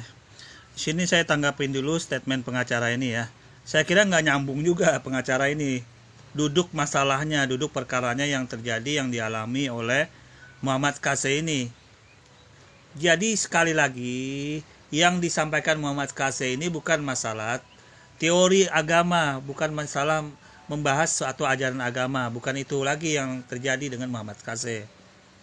Sekali lagi saya sampaikan, yang terjadi Muhammad KC ini itu adalah penghinaan, penistaan kitab buku yang bernama Safinah. Sedangkan buku itu jadi pegangan para santri-santri di seluruh Indonesia. Itu dulu yang pertama. Yang kedua, pemilik penerbit buku ini juga marah. Buku Safinah buku marah dengan kasus yang disampaikan oleh Muhammad KC. Jadi saya kira pengacara ini juga saya lihat nggak jelas nih masalahnya. Lain konteksnya gitu loh, lain bidang, lain jalurnya, nggak ada kaitannya gitu loh. Kita lanjut ya. Ada siaran swasta itu di TV swasta nasional kan yang non muslim non Kristen bisa nonton. Apakah itu termasuk juga menyebarkan agama gitu? Itu kan karena dia di TV publik, tapi dia segmented kan begitu Pak, ya kan? Segmented. Pak, tadi pasal tadi menyebarkan agama untuk orang yang sudah beragama. Ya, itu kalau nggak salah itu peraturan apa gitu ya, bersama apa gitu. Saya juga kurang spesifik, tapi kalau setiap ada penginjil ya masuk itu selalu kan orang kubu sebelah ini selalu bilang dilarang menyebarkan agama ke orang yang sudah beragama. Tapi saya juga kurang juga peraturan Menteri Agama kalau nggak salah itu Pak. Saya akan apalagi teliti lagi, tapi itu selalu dalilnya gitu loh. Nah, kan pembahasannya jadi nggak nyambung, melebar kemana-mana yang dibahas. Seharusnya yang diselesaikan masalah Muhammad KC, nggak usah melebar kemana-mana, karena satu masalah aja Anda belum bisa menyelesaikan. Seharusnya Anda bahas ini bagaimana yang terjadi kasus Muhammad KC ini, fakta yang terjadi, fakta di lapangan. Dia telah mengatakan buku Sapinah itu sesat. Nah sekarang penerbitnya ini nggak terima, melaporkan ke polisi. Dan para santri-santri yang dikatakan sesat karena menjalankan buku Sapinah ini juga nggak terima. Nah itu. Kemudian statement yang disampaikan oleh Muhammad KC, dia mengatakan jangan ibadah haji lah, tidak usah ke sana lah, macam-macam yang rukun Islam yang kelima itu. Di sini juga yang terluka, yang sangat dirugikan adalah pemilik travel dan umrah itu. Nah seharusnya ini yang dijawab dalam diskusi ini. Tapi coba lihat, dia membahas masalah melebar kemana-mana. Coba lihat, kita dengar. Ini itu dilarang menyebarkan kepada orang yang sudah beragama. Makanya kan biasanya kalau di contoh kasusnya itu saksi Yehova ya. Saksi Yehova itu kan selalu dikira orang Kristen. Jadi disangka misionaris, dilaporin ke polisi Pak gitu karena menyebarkan ke kampung muslim begitu. Kan pernah kejadian sebenarnya kayak peraturan gitu, itu masih ada apa enggak Pak? Masih berlaku apa enggak itu? Secara apanya itu ya itu juga Pak. Itu kan relevansinya juga dengan tempat ibadah juga kan. Di situ kan secara tersirat kan ada begitu bahwa kita tidak boleh di lingkungan yang mayoritas muslim buat rumah ibadah di situ gitu. Secara implisitnya ada, tapi secara anunya tidak ada Pak. Tidak ada secara buktinya kan kalau bikin KTP kan kalau rubah agama kan boleh, berarti boleh kan? Nah, coba lihat. Ini pengacaranya nggak ada anunya, rendah sekali anunya dia. Tinggal ada nilainya jauh betul. SDM-nya saya nilai sangat jauh. Kalau berbicara masalah tempat ibadah itu sudah diatur, sudah ada SOP-nya. Standarnya untuk melaksanakan itu boleh tidaknya itu sudah diatur dalam perundang-undangan. Jadi sesuatu masalah tempat ibadah apabila mau didirikan di suatu daerah itu sudah ada standarnya. Apa-apa yang harus dipenuhi, apa-apa yang tidak boleh dipenuhi, dan apa-apa yang tidak bisa terjadi dilaksanakan tempat ibadah itu sudah ada. Diatur standarnya sudah ada, dengan yang diatur jaraknya, persetujuan siapa-siapa aja itu ada semua sudah. Jadi saya kira pengacara ini saya nilainya sangat kalau saya nggak pakai deh kalau begini caranya. Kita lanjut dulu ya. Kalau memang dilarang menyebarkan agama ke orang yang sudah beragama, berarti catatan sipil dilarang ganti KTP. Faktanya boleh kan? Berarti kan sebenarnya boleh, cuma secara sosiologis tidak boleh Pak gitu loh. Kan ada hukum-hukum yang non tertulis begitu bagi mereka. Nah, hukum-hukum non tertulis itu seolah-olah salahlah kita menyebarkan agama kepada orang yang sudah beragama gitu. Sudahlah, itu sesuatu yang omong kosong aja begitu. Tempat ibadah itu sudah diatur, ya.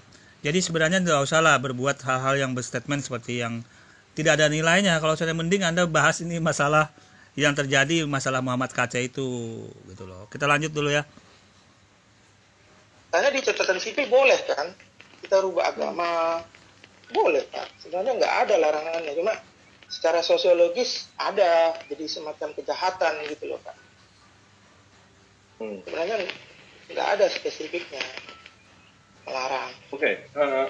Bro Verbum ada yang mau ditanyakan nggak kepada Pak pengacara Kristen atau yang mau dibahas? Ya, Pak pengacara Kristen memberikan pendapat dari bidang keilmuan. Saya tidak melihat dari perspektif itu. Saya bicara sebagai seorang teolog. Jadi saya bicara termasuk juga bicara dari perspektif filosofi. Jadi saya lebih bicara tentang substansi dari kebenaran. Itu sebenarnya tadi saya katakan. Kalau kayak tadi,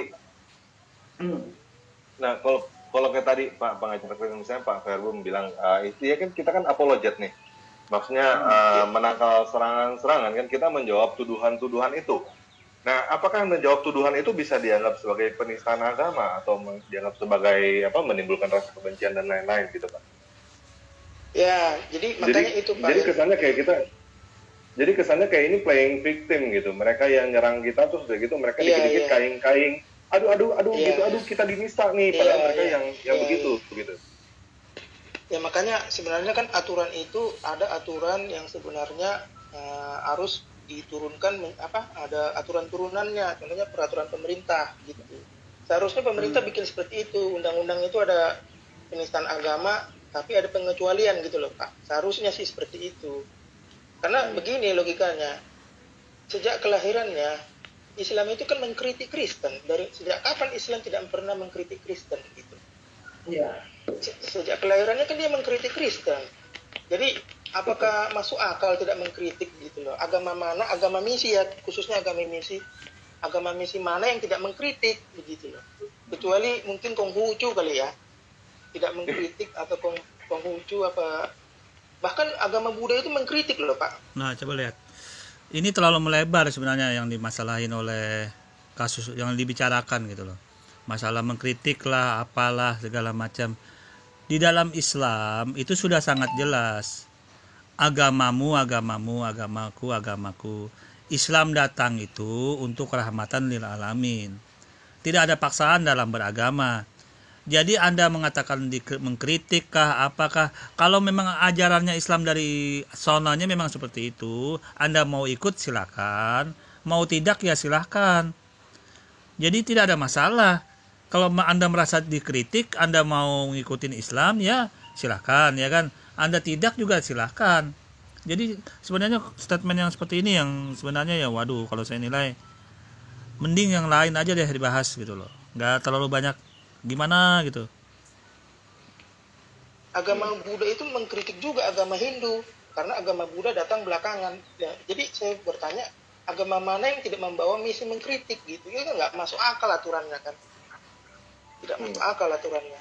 Karena sejak kelahirannya Islam itu mengkritik Kristen dan Yahudi gitu loh. Malah agak lucunya itu, walaupun ini di luar konteks dikit ya, mengkritiknya juga salah kan? Karena mengkritiknya itu dia menuduh orang Kristen menjadikan Isa dan Maryam sebagai Tuhan. Padahal orang Kristen tidak pernah menganggap Maryam itu Tuhan kan begitu. Nah, coba. Dia membuat argumen yang sebenarnya juga blunder, argumen yang salah dalam pandangan Islam seperti itu. Nah, di sini saya Madia akan memperjelas dulu ya kalau argumennya seperti itu. Islam memandang satu jalur agama itu sejak zaman Nabi Abraham, turun ke Musa, ke Daud, Sulaiman, ke Isa atau Yesus, ke Nabi Muhammad, itu satu jalur. Agama itu bertauhid semua Tuhan yang Maha Esa. Nah, kemudian sepeninggal Nabi Musa, umatnya itu sudah macam-macam ini, pengikut umat Nabi Musa ini yang menjalankan kitab Taurat ini macam-macam. Memang sebagian besar masih bertauhid, artinya masih mengesahkan Tuhan sesuai dengan jalur Abraham. Nah, kemudian sebagian lain menyembah rahib-rahibnya, menyembah para pemimpinnya. Ya kan, termasuk di dalam-dalamnya itu ada Melkisedek segala macam. Nah, jadi yang ditegur oleh Al-Qur'an, yang digambarkan, dijelaskan oleh Al-Qur'an bahwa ini loh yang terjadi pada kaum Nabi Musa. Nah, itu yang dikritik. Ya kalau dikatakan mengkritik, tapi juga tidak ada kepentingan juga mengkritik, tapi ngapain untuk mengajak dia masuk Islam? Tidak ada kepentingan itu. Islam hanya menjelaskan di dalam Al-Quran, oh ini yang terjadi gitu loh. Nah, kemudian ajaran Nabi Musa diteruskan oleh namanya Yesus atau Nabi Isa. dijalankan oleh Nabi Isa itu dengan Yesus dengan 12 muridnya itu. Nah, kemudian diturunkan juga oleh Allah kitab namanya kitab Injil. Ya. Nah, Nabi Isa, Yesus meneruskan ajaran Taurat. Ya kan?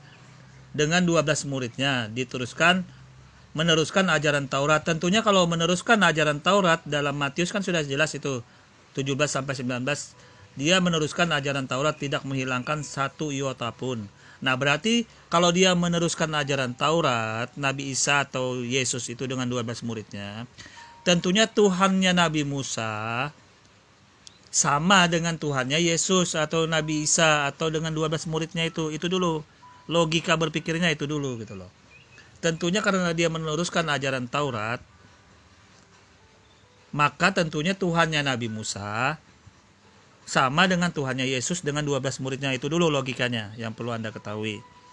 Nah, kemudian sepeninggal Nabi Isa atau Yesus itu Al-Quran mengatakan nanti kaum Nasrani, di dalam Al-Quran itu mengatakan kaum Nasrani, bangsa ajaran Nasrani, karena Yesus itu berasal dari Nazaret. Yesus, ajaran sepeninggal Nabi Isa atau Yesus, pengikutnya ini terbagi 4 golongan. Itu yang disyaratkan di Al-Quran, 4 golongan. Golongan yang pertama sepeninggal umatnya Yesus atau Nabi Isa itu 4 golongan. Nah, kalau umatnya yang mengikuti Tuhannya sama dengan Nabi Musa, pengikut Nabi Isa atau Yesus Tuhannya sama dengan Tuhan Nabi Musa, itu benar, itu diakuin dalam Islam, itu selamat, dia bakal masuk surga. Jadi Al-Quran juga mengakuin ajaran Nasrani itu benar selama dia mengikuti ajaran Tuhannya Nabi Musa, gitu loh. Yesus atau Isa dengan 12 muridnya mengikuti Tuhannya Nabi Musa, itu benar, Al-Quran ngakuin itu benar. Dan apabila mereka sesuai dengan kitabnya juga masuk surga, dijamin. Nah, yang ditegur Al-Quran, yang dikritik Al-Quran, yang dijelaskan Al-Quran itu sepeninggal kaum Nabi Isa atau Yesus ini dengan Nasrani ini dengan 12 muridnya ini, itu terpecah menjadi 4 golongan yang sangat besar yang disinggung dalam Al-Quran. 4 golongan loh ya. Pertama, golongan yang menganggap Tuhan itu, dimensi Tuhan itu ada 3 Tuhan gitu loh. Itu golongan yang pertama, mengatakan bahwa Tuhan itu ada 3, termasuk Tuhan Bapa, Tuhan Anak, Tuhan Yesus itu sendiri. Golongan yang kedua menganggap Tuhan itu 2, golongan ibunya, yaitu ibunya Yesus itu dan Yesus itu sendiri. Ya kan? Yang ketiga golongan yang mengatakan Yesus itu Tuhan itu sendiri. Itu juga disinggung di dalam Al-Quran. Jadi itu juga disinggung, dikritik dalam Al-Quran. Yang keempat golongan Tritunggal atau Trinitas. Jadi semua 4 golongan versinya dalam pecahan dari Nasrani ini di dalam Al-Quran disebutkan semua gitu loh. Jadi kalau ada sebagian apologet Islam mengatakan, wah tidak boleh Tuhan itu 3, ya benar juga, memang ada golongan dari ajaran pecahan Nasrani itu menyembah 3 Tuhan. Itu juga benar. Itu juga disinggung di dalam Al-Quran. Jadi bukan berarti Al-Quran itu salah, bukan berarti yang mengkritik itu salah. Kalau ada yang menyinggung di dalam Al-Quran Tuhan itu Trinitas, nah ternyata kan ada yang Trinitas. Ajaran dari pecahan dari Nasrani juga ada yang Trinitas. Ada yang menyinggung Tuhan itu cuman Yesus yang tunggal itu Tuhan, satu-satunya Tuhan. Ada juga itu ajaran Trinitas, ajaran Nasrani seperti itu. Ada juga. Jadi keempat golongan ini disinggung semua di dalam Al-Quran untuk diluruskan pemahamannya, ajarannya ini. Ini yang dimaksud dalam Al-Quran. Jadi tidak bisa mengklaim sesuatu hal Tuhan 3, Tuhan 2, Tuhan 1, Tritunggal dan sebagainya. Itu akhirnya ujung-ujungnya menjelekkan, mengkorelasikan ke Al-Quran yang salah, tidak mengerti dia. Tidak. Al-Quran menyinggung 4-4-nya golongan ini. Saya kira sudah cukup jelas ya. Kita lanjut. Udah nuduh salah lagi ya? Iya, nuduhnya itu udah salah gitu lah. Nah kan jadi kembali Benar Pak ya. Ini Pavel 88 sebenarnya udah masuk, cuman device not connected. Pak, ini mesti di allow Pak, mic dan mic-nya mesti di allow supaya bisa dimasukin ke dalam. Bukan kebenaran, tinggal ditanggapi dengan cerdas, tidak usah sistem main lapor-lapor. Saya bilang, saya seperti apa ya? Seperti banci aja gitu kan, dikit-dikit lapor. Coba yang jantan lah kita belajar untuk menanggapi. Oke, Anda salah, yang benar begini. Oh ya, thank you untuk kebenarannya. Kan selama ini kan terjadi di dunia apologet kan gitu. Ini kan sama dengan apologet ya. Ketika para mualaf, sebenarnya tujuannya sebenarnya kepada para mualaf apalagi Yahya Waloni yang keluar merasa ahli Ibrani, padahal aduh, memang saya tidak pintar Ibrani, tapi kalau saya bandingkan dengan Pak Verbun, dia itu levelnya baru level 0,1 mungkin ya. Karena yang dia tahu cuman alfa beta itu aja yang diucapkan. Itu aja saya bilang, ini manusia ini alfa alef beti melihat itu kan itu yang bisa kita hafal sendiri, tinggal apakah itu yang pintar Ibrani? Kan enggak. Misalnya gini, sebenarnya ini tidak ditujukan kepada semua muslim dalam video ini. Dalam video yang Muhammad Kaceh jelaskan itu dikhususkan kepada para mualaf. Dia sebut namanya itu, saya masih ingat. Yahya Waloni, Iksan Mokoginta dan beberapa tanggapi hal tersebut. Tapi yang justru, ya saya juga tidak tahu. Saya sebenarnya intinya saya diberkati oleh video itu. Bahkan dalam video saya pun saya mengatakan kepada saya tanggapi videonya Muhammad Kaceh. Saya bilang tidak semua dari video ini saya setuju. Contohnya dia mengatakan, ini iman saya pribadi ya. Contohnya dia mengatakan bahwa Al-Quran termasuk firman Allah. Itu kan menurut dia. Tapi saya bilang, saya secara pribadi tidak meyakini itu sebagai firman Allah. Tapi kalau ada... Oke. Di sini saya hanya menggarisbawahi aja. Yang disampaikan Muhammad Kaceh, seandainya dia cuma berbicara teologis, berdiskusi mengkritik ajaran Islam, berdiskusi mengkritik tentang apa-apa yang terkandung di dalam ajaran Islam, tidak ada masalah. Umat Islam fair-fair aja, silakan. Kami juga akan menjawab, kami juga akan menanggapi apa-apa yang dia sampaikan. Ya buktinya sampai sekarang apapun yang disampaikan terhadap teori-teori atau konsep-konsep ajaran Islam yang dia coba putar balik, yang dia coba buat putar-putar tidak sesuai dengan ajaran Islam itu sendiri, kami bisa jawab. Nah, itu tidak ada masalah. Kalau unsur penistaan seperti itu saya kira tidak ada. Dan Islam pun silahkan berdebat, mengkritik, atau apapun namanya dalam teologi-teologi, dalam teori-teori ajaran agama, perbandingan agama, silahkan. Islam fair, terbuka, siap kalau untuk menghadapi hal-hal begitu dalam posisi berdiskusi, berdebat, atau apapun namanya. Yang terjadi di Muhammad Kaceh, dia telah merugikan orang lain. Merugikan yang pertama penerbit buku Sapinah itu, karena buku itu dikatakan sesat oleh orang yang bernama Muhammad Sapi ini, Muhammad Kaceh ini. Tentunya penerbit bukunya itu marah, tidak terima dengan penyesatan yang dikatakan sesat oleh Muhammad Kaceh. Yang kedua, dia mengatakan jangan umroh dengan haji segala macam, membuang-buang biaya segala. Marah juga para travel, para umroh, penyelenggara umroh dan haji. Itu juga marah. Biro-biro perjalanan juga marah terhadap Muhammad Kaceh ini. Ini yang terkandung di dalam undang-undang penistaan, mengandung ujaran kebencian dan permusuhan, menciptakan permusuhan. Ini yang dimaksud dalam undang-undang ini gitu loh. Saya kira mohon kepada ajaran terjemahan ya, umat terjemahan dan kaum muslimin semuanya mengerti fakta yang sebenarnya ini yang terjadi di sini gitu loh. Umat Islam tidak apa-apa dikritik, berdebat, membahas agama itu suatu berkah, suatu keilmuan dalam Islam. Silahkan berdebat, silahkan mengkritik, apapun namanya selagi tidak menista, selagi tidak kasusnya seperti yang terjadi dengan Muhammad Kaceh ini. Sekarang Anda bisa membedakan ya apa yang terjadi dengan Muhammad Kaceh ini dengan hal-hal yang disampaikan oleh para apologet Kristen ini, bahwa sebenarnya bicara agama itu boleh, tidak ada masalah. Diskusi, mengkritik apapun namanya terhadap ajaran Islam, umat Islam fair, terbuka, siap berdiskusi, siap berdebat, apapun namanya. Tetapi kalau kasus seperti Muhammad KC ini berbeda. Dia telah merugikan pemilik buku Safinah. Buku tersebut dikatakan sesat oleh orang bernama Muhammad KC. Nah, kalau Papel itu dia terlibat karena mengupload sesuatu yang membuat buku tersebut akhirnya orang menonton semua, buku itu tidak dikatakan sesat. Dia ikut serta dalam mengupload bahwa buku itu sebenarnya sesat gitu loh, yang dikatakan oleh Muhammad KC ini. Jadi dia ikut turut serta gitu loh,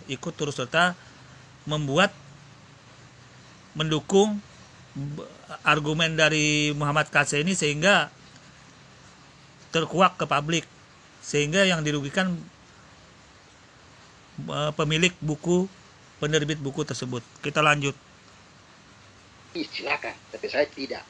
Lalu yang kedua, dia mengatakan Isa Al-Masih dan Yesus sama. Saya berkomentar bahwa Isa Al-Masih di dalam Al-Quran itu beda dengan Yesus dalam Alkitab. Isa Al-Masih dalam Al-Quran lahir, kalau nggak salah lahirnya di pohon korma, sedangkan Yesus di palungan, di kandang domba.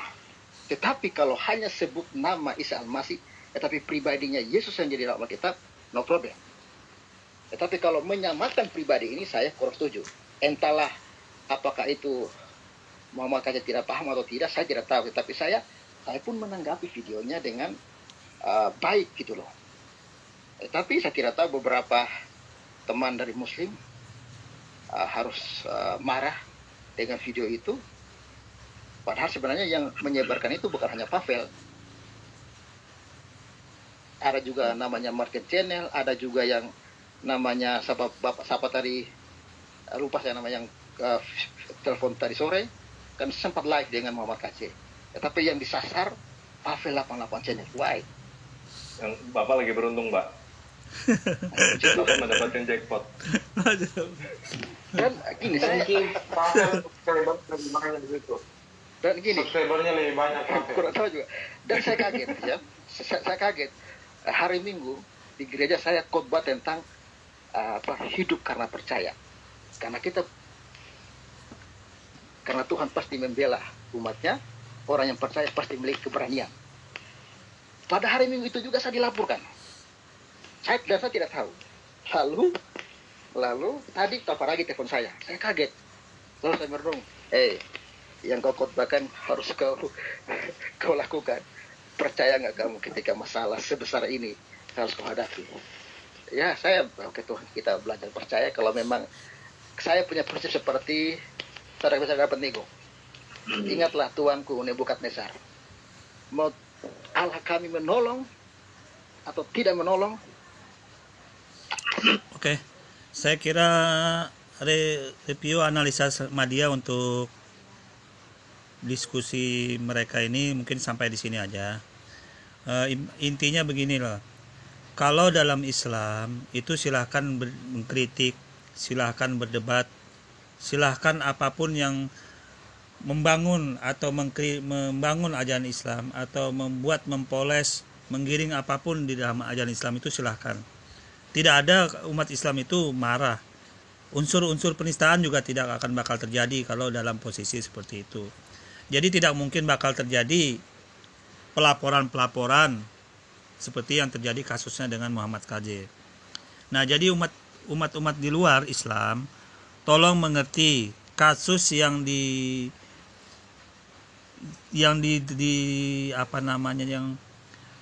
dilontorkan atau yang disangkakan kepada Muhammad KC ini berbeda dengan apologet dalam berdiskusi atau berbicara tentang ajaran-ajaran agama.